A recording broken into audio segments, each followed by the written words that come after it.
बिस्मिल्लाहिर्रहमानिर्रहीम। अस्सलाम वालेकुम। इस वीडियो में हम पीरियोडिक टेबल के फर्स्ट 18 एलिमेंट्स की इलेक्ट्रॉनिक कन्फिग्रेशन करेंगे। ये टॉपिक क्लास 9 की केमिस्ट्री के स्ट्रक्चर ऑफ एटम वाले चैप्टर से लिया गया है। इलेक्ट्रॉनिक कन्फिग्रेशन से मुराद distribution of electron in different shells of atoms, यानी किसी भी एटम के गिर्द मौजूद शेल्स में इलेक्ट्रॉन्स की जो तरतीब होती है उसको इलेक्ट्रॉनिक कन्फिग्रेशन कहते हैं। तो ये तो आपने पढ़ा होगा कि कोई भी एटम होता है, सेंटर में उसका न्यूक्लियस होता है और फर्स्ट शेल, सेकंड शेल, इसी तरह थर्ड शेल। फर्स्ट शेल को क्या बोलते हैं? के, सेकंड शेल को एल, थर्ड शेल को एम, इसी तरह फोर्थ शेल होगा वो एन कहलाएगा। तो इन शेल्स को नंबर के हिसाब से भी लिखते हैं, first shell, second shell, third shell. तो ये जो शेल्स होते हैं इनके अंदर मज़ीद सब शेल्स होते हैं। जैसे किसी घर के अंदर मुख्तलिफ साइज़ के कमरे होते हैं, उनकी अपनी कैपेसिटी होती है, इसी तरह ये जो शेल्स हैं इनके अंदर मुख्तलिफ सब शेल्स होते हैं और उनकी अपनी अपनी कैपेसिटी है, यानी उनके अंदर इलेक्ट्रॉन्स की एक ख़ास मकदार आ सकती है। तो ये K L M N main shells हैं, जो कि के जो होता है वो फर्स्ट शेल कहलाता है, एल जो होता है वो सेकंड शेल कहलाता है और एम जो है वो थर्ड शेल, इसी तरह एन जो है वो फोर्थ शेल कहलाता है। तो इनके अंदर जो शेल का नंबर होता है उसके अंदर उतने ही सब शेल्स होते हैं। सब शेल्स टोटल 4 होते हैं, एस, पी, डी और एफ। ये 4 किस्म के सब शेल्स हैं जो मुख्तलिफ शेल्स में तरतीब से मौजूद होते हैं। फर्स्ट शेल यानी के शेल के अंदर एक सब शेल होता है, वो होता है एस। इस तरह एल शेल जिसका नंबर होता है सेकंड, तो उसके अंदर 2 सब शेल्स होते हैं, यानी जो शेल का नंबर होगा उतने ही सब शेल उसके अंदर मौजूद होंगे। थर्ड शेल यानी एम में 3 सब शेल्स आ जाएंगे, एस, पी, डी। इसी तरह एन शेल यानी फोर्थ, इसमें 4 के 4 सब शेल्स आ जाएंगे। इसके अलावा जो फिफ्थ शेल होगा जिसको ओ शेल कहेंगे, उसके अंदर भी सेम 4 ही सब शेल्स आएंगे, यानी कि इससे ज़्यादा ये नहीं हो सकते। मैक्सिमम ये 4 किस्म के सब शेल्स होते हैं। तो इन सब शेल्स के अंदर इलेक्ट्रॉन्स की एक खास मकदार आ सकती है। फॉर एग्जांपल ये जो एस सब शेल है इसमें ज़्यादा से ज़्यादा 2 इलेक्ट्रॉन्स आ सकते हैं, इसमें भी 2। पी सब शेल में 6 इलेक्ट्रॉन्स आ सकते हैं, यानी एस में 2, पी में 6 इलेक्ट्रॉन्स। और डी जो सब शेल है उसमें 10 इलेक्ट्रॉन्स आ सकते हैं। इसी तरह यहाँ पे एफ जो सब शेल है उसमें 14 इलेक्ट्रॉन्स मैक्सिमम आ सकते हैं। अब ये जो सब शेल्स हैं इनको एक खास तरतीब से लिखा जाता है इलेक्ट्रॉनिक कन्फिग्रेशन में। तो एक ट्रिक है कि जैसे ये फर्स्ट सब शेल है इसको आप लिखेंगे 2 दफ़ा, एस एस। उसके बाद नेक्स्ट लेटर यानी पी को मिला के एक सेट बनाएंगे, 2 दफ़ा लिखेंगे, यानी पी एस, पी एस।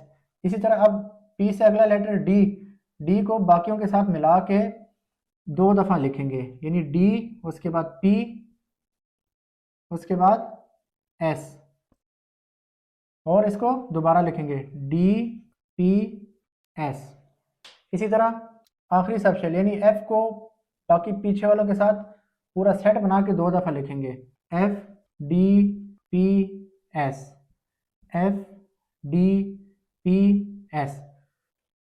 अब जो फर्स्ट सब शेल है एस, वहाँ से शुरू करेंगे, इनको नंबरिंग करेंगे। जहाँ पे एस है वहाँ पे यानी ये 1 हो जाएगा एस का, ये 2 हो जाएगा, बाकी ये वाला एस 3 हो जाएगा, ये 4 हो जाएगा, ये 5 हो जाएगा, ये 6 हो जाएगा, ये 7 और ये 8 हो जाएंगे। इसी तरह पी, अब चूंकि पी का नंबर दूसरा है तो पी जहाँ से भी हम स्टार्ट करेंगे 2 से, 2, 3, 4, 5, 6 और 7। अब डी सब शेल को ढूंढेंगे और डी का सब शेल का नंबर क्या है 3, तो डी जहाँ पे भी आएगा उसको 3 से शुरू करेंगे, 3, 4, 5, 6। इसी तरह एफ जिसका नंबर यहाँ पे कितना बनता है 1, 2, 3, 4 नंबर पे है, तो एफ को जहाँ से स्टार्ट करेंगे 4 से स्टार्ट करेंगे, 4 और 5। अब जैसा कि आपको बताया था कि इसमें एस में कितने इलेक्ट्रॉन्स आ सकते हैं, पी में कितने, डी में कितने, वो हम यहाँ पे लिख लेंगे। तो आपको पता है एस में 2 इलेक्ट्रॉन, 1s2, 2s2, पी में आ सकते हैं 6, ये 2p6 हो जाएगा, 3s2, फिर 3p6 हो जाएगा, 4s2 होगा। इसी तरह डी में आ सकते हैं 10 इलेक्ट्रॉन्स, 4p में 6 इलेक्ट्रॉन्स, एस में 2, डी में 10, पी में 6, एस में 2, एफ में आ सकते हैं 14, डी में 10, पी में 6, एस में 2, एफ में 14, डी में 10, 6, 2। तो ये टोटल इनकी तरतीब होती है। इस तरतीब से आपने लिखना होता है 1s2, 2s2, 2p6, 3s2, 3p6, 4s2, 3d10, 4p6, 5s2। फिलहाल आपका यहाँ तक, इससे पीछे पीछे ही आपके कोर्स में शामिल है, तो यहाँ तक आप याद रखें इसकी तरतीब को। अब चलते हैं एलिमेंट्स के इलेक्ट्रॉनिक कन्फिग्रेशन की तरफ। तो सबसे पहले जो पीरियोडिक टेबल में एलिमेंट मौजूद है वो है हाइड्रोजन, जिसका एटॉमिक नंबर होता है 1। तो इसके इलेक्ट्रॉनिक कन्फिग्रेशन में हम फर्स्ट सब शेल को उठाएंगे, वो है 1s। अब चूंकि इसमें एक इलेक्ट्रॉन मौजूद है तो यहाँ पे हम 1 लगाएंगे। इसी तरह हीलियम का एटॉमिक नंबर 2 होता है, तो जब हम फर्स्ट सब शेल लिखेंगे 1s, 2 इलेक्ट्रॉन्स यहाँ पे है तो इसमें मैक्सिमम 2 इलेक्ट्रॉन्स आ सकते हैं, तो ये 1s2 इसकी इलेक्ट्रॉनिक कन्फिग्रेशन है। इसी तरह लिथियम का एटॉमिक नंबर 3 होता है, तो हम लिखेंगे 1s2, बाकी इसका बचा 1, वो चला जाएगा नेक्स्ट वाले में, तो ये हो जाएगा 2s1। इसी तरह बेरिलियम का एटॉमिक नंबर 4 होता है, इलेक्ट्रॉनिक कन्फिग्रेशन होगी 1s2 और 2s2। बोरॉन का होता है एटॉमिक नंबर 5, इलेक्ट्रॉनिक कन्फिग्रेशन होगी 1s2, 2s2। उसके बाद नंबर किसका है 2p, 2 + 2 4, बाकी रह गया 1, वो इधर आ जाएगा। इस तरह कार्बन का होता है एटॉमिक नंबर 6, ये आ जाएगा जी 1s2, 2s2, 2p, 2 हो जाएगा। इन सारों को प्लस करें तो एटॉमिक नंबर 6 यानी 6 इलेक्ट्रॉन्स ये डिस्ट्रीब्यूट हो गए। एटॉमिक नंबर 7 होता है नाइट्रोजन का, इसकी इलेक्ट्रॉनिक कन्फिग्रेशन होगी 1s2, 2s2 और 2p, ये हो गया 2 + 2 4, बाकी रह गए 7 में से 3 रह गए, वो आ जाएंगे इधर। ऑक्सीजन का एटॉमिक नंबर होता है 8, इसकी इलेक्ट्रॉनिक कन्फिग्रेशन होगी 1s2, 2s2, 2p, ये हो गया 2 + 2 4, बाकी रह गए 4, वो आ जाएंगे इधर। क्लोरीन का एटॉमिक नंबर होता है 9, इलेक्ट्रॉनिक कन्फिग्रेशन होगी 1s2, 2s2, 2p5, ये टोटल कितने इलेक्ट्रॉन्स हो गए 9, जो कि इसका एटॉमिक नंबर भी है। नियॉन का एटॉमिक नंबर होता है 10, इलेक्ट्रॉनिक कन्फिग्रेशन होगी 1s2, 2s2, 2p6। तो यहाँ पे s में मैक्सिमम 2, इस s में मैक्सिमम 2 इलेक्ट्रॉन्स आ गए, p में भी मैक्सिमम 6 इलेक्ट्रॉन्स आ गए, कुल मिला के ये 10 इलेक्ट्रॉन्स, यानी कि नियॉन के इलेक्ट्रॉन्स की ये इलेक्ट्रॉनिक कन्फिग्रेशन होगी। सोडियम का एटॉमिक नंबर होता है 11, इलेक्ट्रॉनिक कन्फिग्रेशन होगी 1s2, 2s2, 2p6। अब देखें यहाँ पे p का जो है वो कंप्लीट हो गया, इसकी कैपेसिटी पूरी होगी। अब हम चलेंगे नेक्स्ट सब शेल पे जो कि है 3s, तो वो इधर लिखेंगे 3s। इलेक्ट्रॉन्स टोटल 11 है, यहाँ तक 10 आ गए हैं, तो बाकी बचा 1, वो इधर आएगा। मैग्नीशियम जिसका एटॉमिक नंबर 12 होता है, उसकी electronic configuration 1s2, 2s2, 2p6 और 3s। ये कितने हो गए 2 + 2 4, 4 + 6 10, बाकी रह गए 2, वो आ जाएंगे 3s2 के पास। इसी तरह एल्यूमिनियम का एटॉमिक नंबर होता है 13, इसकी इलेक्ट्रॉनिक कन्फिग्रेशन होगी 1s2, 2s2, 2p6, 3s2।